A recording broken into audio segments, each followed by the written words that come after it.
Assalamualaikum warahmatullahi wabarakatuh. Jumpa lagi dengan Bu Arum. Bagaimana kabarnya anak-anakku, anak hebat di seluruh Indonesia?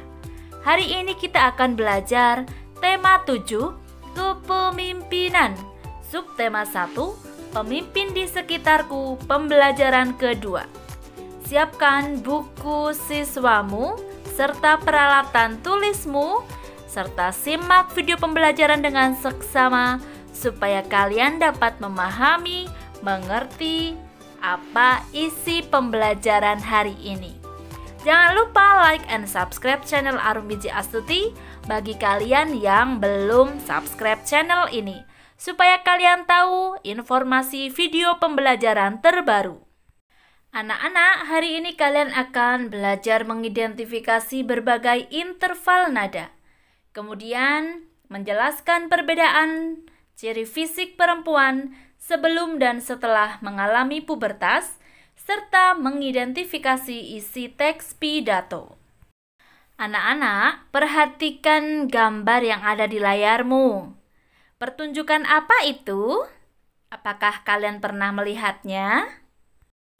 Mengenal pertunjukan musik orkestra. Cici diajak ibunya melihat pertunjukan orkestra. Orkestra merupakan kelompok musisi yang memainkan alat musik bersama dalam satu waktu. Di dalam pertunjukan orkestra terdapat bermacam-macam alat musik. Jumlah pemain musik dalam orkestra tergantung pada musik yang dimainkan dan ukuran tempat pertunjukan. Orkestra terbagi menjadi dua, yaitu orkestra kecil dan orkestra besar.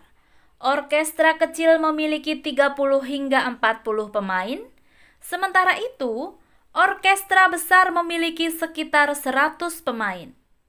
Orkestra besar sering disebut dengan istilah orkestra simfoni. Alat musik yang dimainkan biasanya berupa alat musik gesek, alat musik tiup, dan alat musik pukul atau perkusi. Pertunjukan orkestra dipimpin oleh seorang konduktor atau dirijen. Konduktor bertugas menyatukan seluruh permainan orkestra agar harmonis, teratur, dan sesuai tempo. Konduktor harus mampu mendengarkan secara teliti semua alat musik yang ada dalam sebuah orkestra.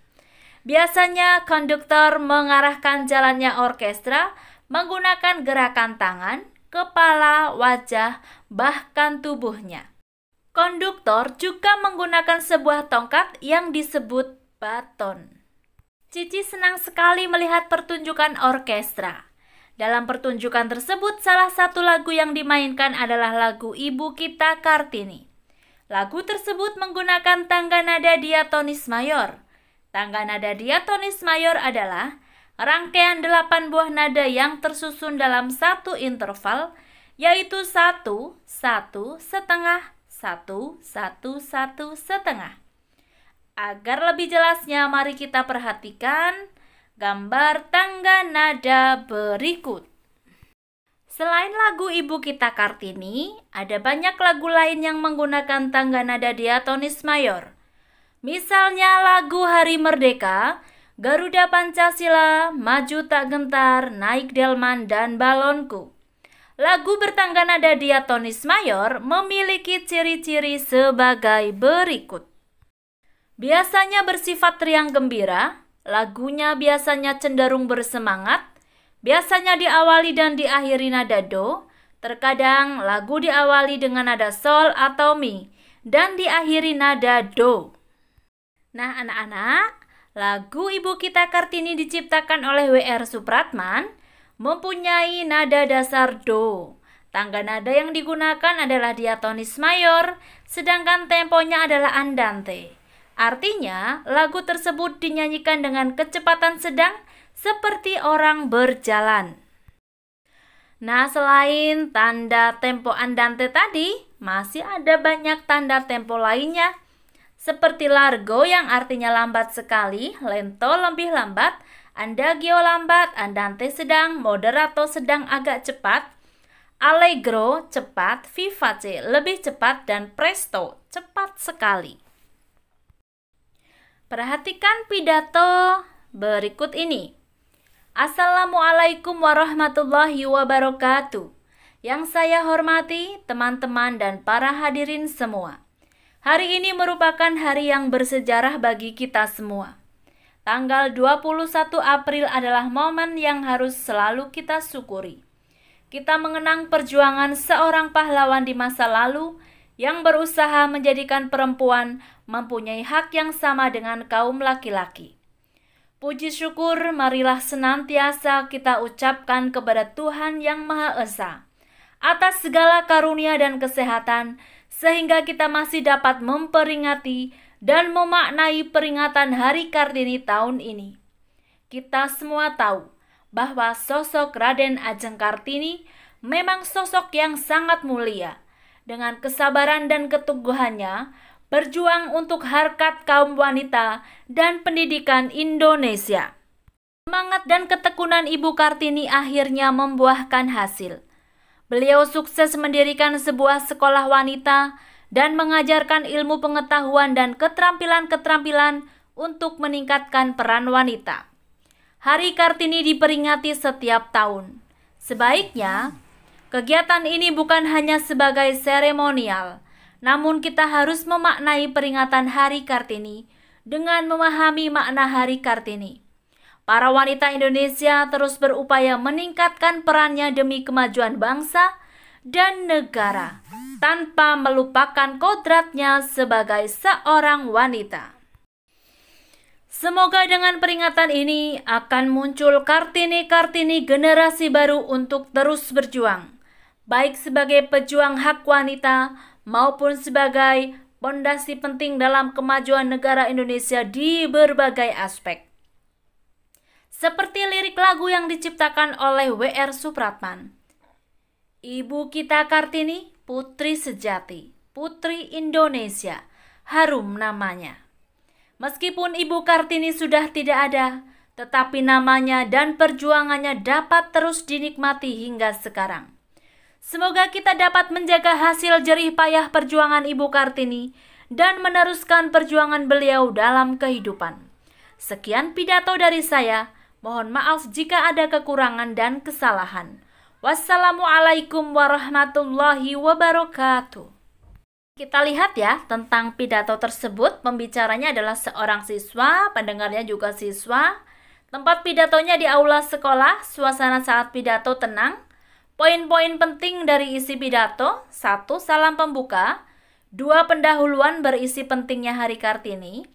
Ketiga, inti berisi cara memaknai Hari Kartini dengan meningkatkan peran perempuan demi kemajuan bangsa. 4. Penutup berisi harapan menjaga perjuangan Kartini. Dan yang kelima adalah salam penutup. Sebelum berpidato, alangkah baiknya kalian membuat rancangan pidato yang memuat, misalkan di sini temanya peringatan Hari Kartini, judulnya memaknai peran Kartini masa kini. Poin-poin penting pada pidato: salam pembuka berupa kalimat sapaan, pendahuluan, ucapan syukur, ucapan terima kasih dan tujuan pidato. Inti berisi cara memaknai perjuangan Kartini sebagai upaya meningkatkan peran wanita masa kini. Penutup berisi harapan agar peran wanita semakin meningkat, serta salam penutup. Perhatikan teks berikut. Raden Ajeng Kartini. Raden Ajeng Kartini lahir di Jepara 21 April 1879. Beliau berasal dari keluarga bangsawan Jawa. Kartini putri dari pasangan Raden Mas Adipati Aryo Sosroningrat dan M.A. Ngasirah.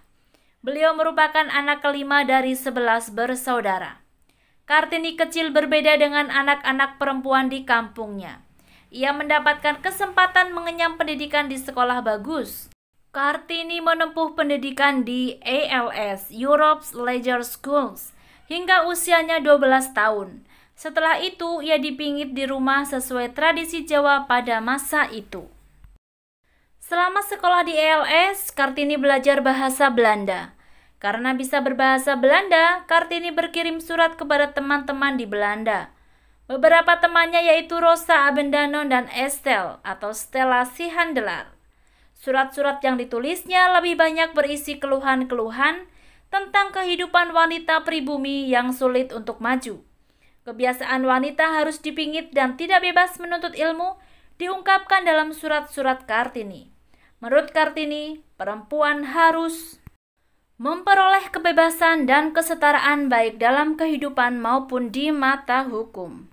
Kartini ingin melanjutkan sekolah ke Jakarta atau Belanda, tetapi orang tuanya tidak mengizinkannya.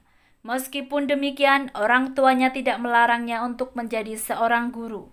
Kartini pun mengajar anak-anak perempuan di sekitar rumahnya di Jepara. Pada usia 24 tahun, Kartini dinikahkan dengan KRM Adipati Aryo Singgih Joyo Adiningrat. Kepada suaminya, Kartini menyampaikan bahwa ia ingin menjadi guru dan mendirikan sekolah. Keinginan Kartini disambut baik suaminya. Kartini didukung untuk mendirikan sekolah wanita di kompleks kantor Kabupaten Rembang. Setahun menikah, Kartini dikaruniai seorang anak laki-laki bernama Susalit Joyo Adiningrat yang lahir pada tanggal 13 September 1904. Namun, 4 hari setelah melahirkan, Kartini meninggal pada 17 September 1904 dalam usia 25 tahun. Ia dimakamkan di Desa Bulu, Kabupaten Rembang, Jawa Tengah. Meskipun sudah meninggal, Kartini bisa dilihat perjuangannya melalui surat-surat yang memiliki arti penting bagi kehidupan wanita Indonesia. Berdasarkan surat-suratnya itu, diterbitkanlah buku Habis Gelap Terbitlah Terang. Berkat jasa Kartini ditetapkan sebagai salah satu pahlawan nasional Indonesia. Hingga hari ini, setiap tanggal 21 April, kita memperingati Hari Kartini untuk mengenang jasa-jasa Ibu Raden Ajeng Kartini.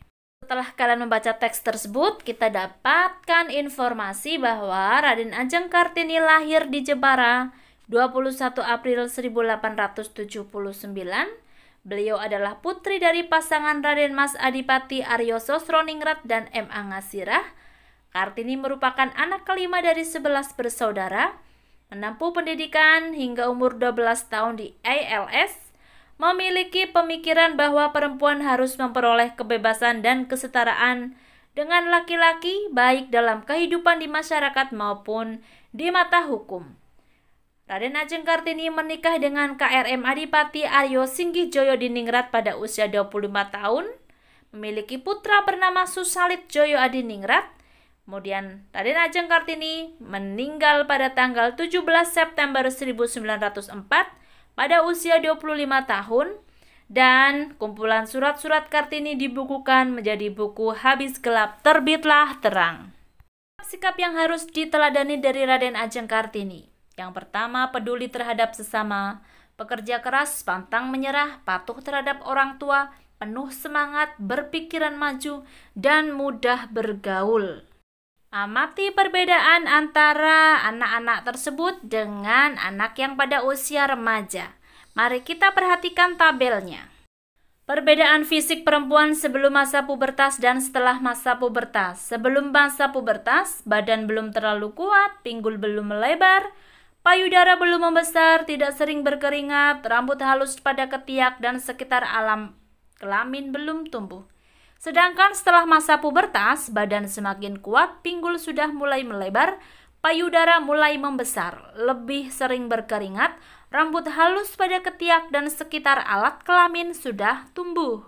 Nah, kalian harus tahu ya bagaimana tips menyikapi pubertas. Kalian bisa tuangkan dalam sebuah poster.